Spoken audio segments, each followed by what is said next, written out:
अभी तो 12 साल की हो गई हैं, जब हम शूट करे थे 10 साल की थी। So she is full non stop entertainment. Thank you. I mean I don't think मैं इस लायक हूँ। इरफान जी एक बहुत ही सुपीरियर कलाकार थे, लेकिन धन्यवाद दादा कि आपने मुझे इस लायक समझा। लेकिन बहुत सारे लोगों जो इन्फ्लुएंसर हैं, जो क्रिएटर्स हैं, जो बनाते हैं, जिनका काम ये है, वो पूरे पूरे दिन बैठे रहते हैं। They whole day they seat.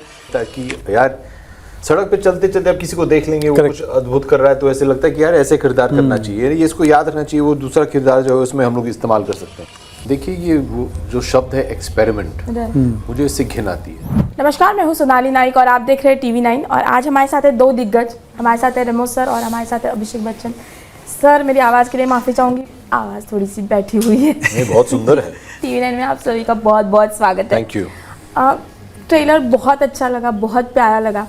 आपकी इनायत के साथ केमिस्ट्री और एक सर का, हमेशा सर की फिल्म एक मैसेज देखा, अंत में सब कुछ अच्छा होगा जी। तो सर इसकी कहानी पहले आपसे शुरू करते हैं। कैसे दिमाग में आई, क्या आपका वो कनेक्शन था जो आपने सोचा इस फिल्म को बनाएंगे? नहीं, कहानी मुझे ये बनानी थी और एक बाप बेटी की कहानी मेरे दिमाग में काफ़ी टाइम से चल रही थी और वो मुझे बनानी थी और मैंने कहानी लिखी और एक मैसेज भी देना था कि बी हैप्पी वाला जो मैसेज था वो देना था। तो एक जर्नी है बाप बेटी की, बट स्पेशली बाप की जर्नी इस फिल्म में बहुत ही इंटरेस्टिंग है। बेटी तो है ही ऑफ कोर्स, क्योंकि वो सादा का सादा उसी के इर्द गिर्द घूमती है फिल्म। एंड बाप है और ग्रैंडफादर हैं जो इस छोटी बच्ची को पाल रहे हैं। तो एक बहुत ही इंटरेस्टिंग सी कहानी थी जो मुझे बोलनी थी, तो वही इसके पीछे वही है। अभिषेक सर, लव द केमिस्ट्री जैसे मैंने पहले भी बोला है, आप पैंडेमिक के बाद आपका जो प्रोजेक्ट्स का सिलेक्शन है वो और भी बेहतर हो गया है। बीट ब्रीथ 10वीं जितनी भी फिल्म देखी, अलग अलग किरदार और उतने ही जो लोग हैं प्यार करते हैं वो किरदार से कनेक्ट हो पाते हैं। क्या ये चेकलिस्ट रही है आपकी इन हर प्रोजेक्ट जब आपके पास आता है, तो किस तरह से आप प्रोजेक्ट का चुनाव करते हैं? जो हम ज़्यादातर जो फिल्में जिनका नाम आपने लिया है वो सब पैंडेमिक के पहले चुने गए थे। Oh okay. तो नहीं, होता है यही है कि एक कलाकार के तौर पे आप वही काम करना चाहते हैं जो आपको इंस्पायर करे, वही काम करना चाहते हैं जो आपको पसंद आए, और वही करना चाहिए आपको। There are no rules and there is no सही या गलत।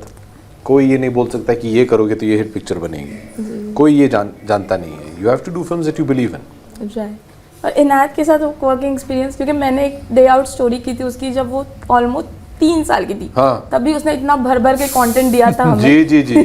अभी तो और देगी। अभी और देगी वो तो। हाँ, वो तो मैंने तो उनके साथ लूडो में भी काम किया था जब वो 4 साल की थी, और अभी तो 12 साल की हो गई हैं, जब हम शूट करे थे 10 साल की थी। So she is full non stop entertainment. किसी भी विषय के ऊपर वो टिप्पणी दे सकती हैं, किसी भी विषय के ऊपर वो बातचीत कर सकती हैं, और जहाँ तक काम की बात करें तो उसमें तो वो माहिर हैं। She is an S. तो बहुत ही मज़ा आया उनके साथ काम करी। दूसरी बात जी, और रेमो सर एज अ कोरियोग्राफर और रेमो सर एज अ डायरेक्टर, कितना फ़र्क है?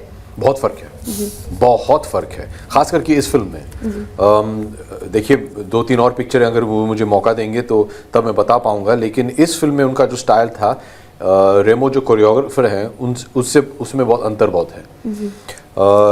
रेमो जो कोरियोग्राफर हैं वो बहुत ही प्रिसाइज हैं, बहुत ही टेक्निकल हैं। सिर्फ अपने टेक्निक में नहीं, लेकिन अपने कोरियोग्राफी, डांस स्टेप्स में, पोजीशनिंग में, एक्सप्रेशन में, हर चीज़ में बहुत टेक्निकल, बहुत बारीकी से देखते हैं। इस फिल्म में उन्होंने कोई छिड़खानी ज़्यादा कुछ किया नहीं है। कैमरा ऑन, कैमरा रखा, ये सीन है, ऐसे रिहर्स करो, चलो अभी एक्टिंग करो, दिखाओ मुझे। वो कुछ ज़्यादा गिमिक्री नहीं किया उन्होंने। और वो जो स्टाइल है वो कंप्लीट ऑपोजिट है एज अ डांस कोरियोग्राफर।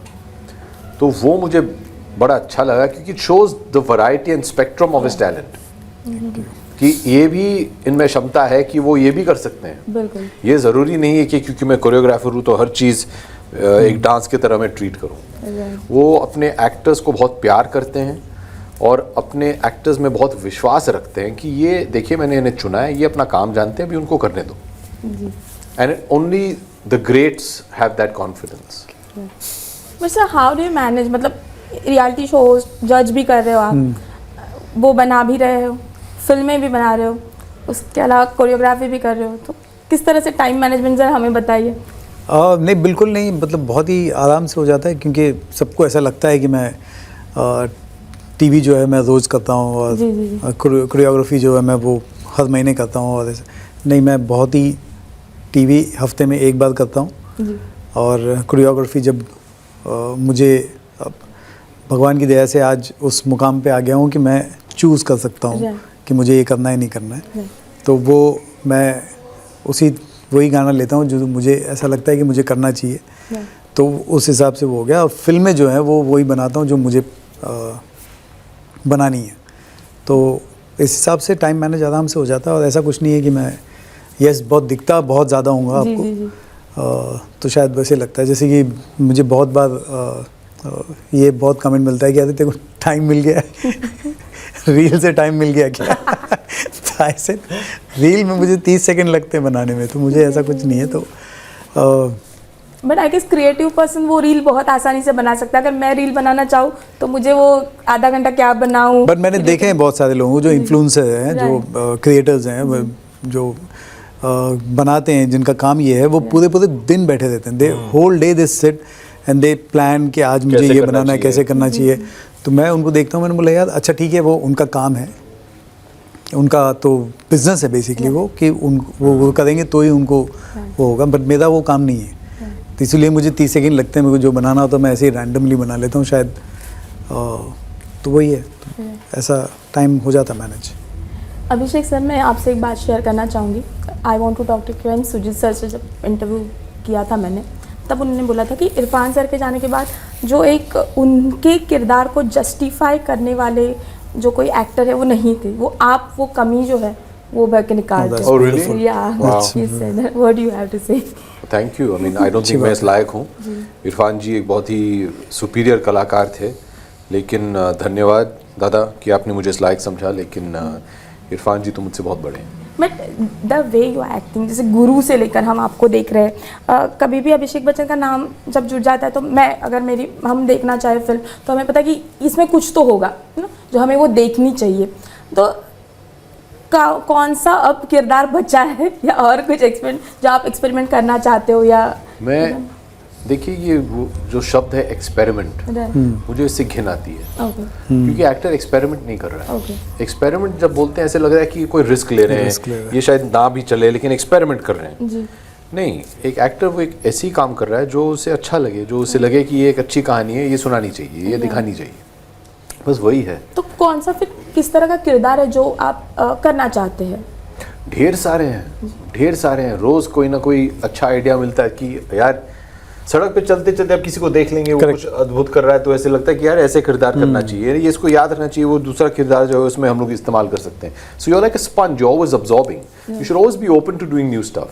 तो मुझे बहुत मुश्किल लगता है ये लिस्ट बनाना कि मुझे ये किरदार करने हैं, वो तो रोज बदलते रहते हैं।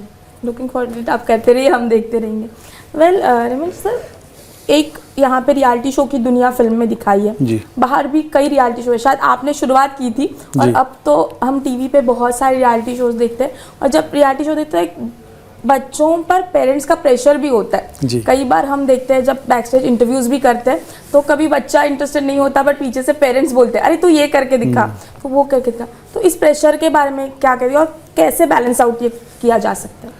ये प्रेशर होता है, मैं ये नहीं कहूँगा कि नहीं होता है, ये होता है, डेफिनेटली होता है, और देखे भी हैं मैंने। पहले बहुत होते थे, बट अभी जितना मैं देख रहा हूँ वो धीरे धीरे वो कम होते जा रहे हैं। या इट्स गेटिंग लेस। मतलब पहले मुझे बहुत सारे आते थे and we could see it कि वो प्रेशर कर रहे हैं, वो बता रहे हैं कि बच्चे को ये करना चाहिए, वो करना चाहिए, but now the things are changing. अभी भी हैं, कुछ हैं, लेकिन बहुत कम हो गया है, वो रेशो जो है बहुत कम हो गया है। अब जो है वो क्लियरली पता चलता है कि ये बच्चे का ड्रीम है, ये बच्चे को करना है, और पेरेंट उनका सपोर्ट कर रहे हैं, तो वो अच्छी बात है कि ये चेंज हो रहा है, वो दिखाई देता है। राइट। लास्ट मेरा सवाल ये होगा कि क्या होगी इस फिल्म की यूएसपी जो ओटीटी ऑडियंस इसको देखना चाहिए? और मुझे लगता है कि इस फिल्म की यूएसपी ये है कि बहुत दिनों बाद आप एक ऐसी फिल्म देख पाएंगे अपने पूरे परिवार के साथ ओटीटी पे।